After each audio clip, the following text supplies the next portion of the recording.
রক্তশহীদ মুক্তিযুদ্ধের মাধ্যমে জাতীয় মুক্তির লক্ষ্যে বাংলাদেশ রাষ্ট্র প্রতিষ্ঠা করেছিলেন এবং দাঁড়ান ও নেই দাঁড়ান আন্দোলন সংগ্রামের মধ্য দিয়ে এই ভূখণ্ডের মানবিক মর্যাদা গণতান্ত্রিক রাষ্ট্র নির্মাণের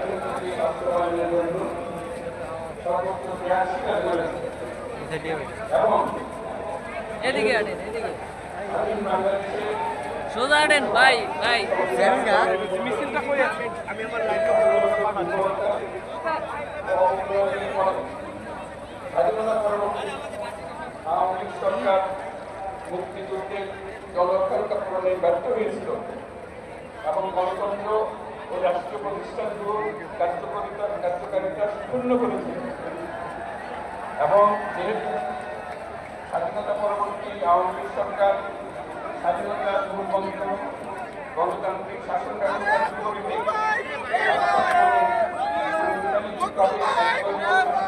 কায়েম করে এবং মতপ্রকাশ প্রক্রিয়া বিভাগের স্বাধীনতা হরণ করে যার প্রতিক্রিয়ায় 1975 সালের স্বাধীনতা দেশের সিপাহী এবং পরবর্তী সময়ে নাইজেরীয় বাংলাদেশ পরিবর্তে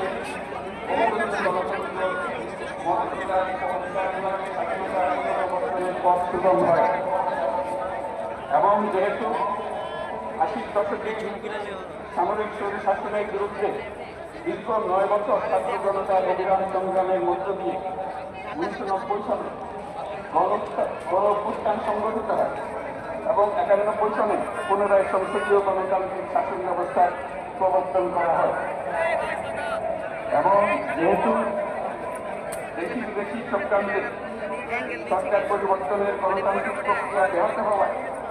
11 মধ্যে ষড়যন্ত্রমূলক ব্যবস্থার মাধ্যমে বাংলাদেশের শেখ হাসিনার একচ্ছত্র ক্ষমতা আধিপত্য এবং কৃষিবাদের পথ সুগম করা হয়। যেহেতু দীর্ঘ 16 বছরের কৃষিবাদী অগণতান্ত্রিক গণবিরোধী শাসন ব্যবস্থা কায়েমের লক্ষ্যে এবং একদলীয় রাষ্ট্র ব্যবস্থা প্রতিষ্ঠার প্রতি উগ্র বাসনা চূড়ান্ত করার অভিপ্রায় সংবিধানের অবৈধ অবনাশন পরিবর্তন করা হয় যার ফলে একদলীয় সুগম হয় এবং যেহেতু শেখ হাসিনার আওয়ামী লীগ সরকারের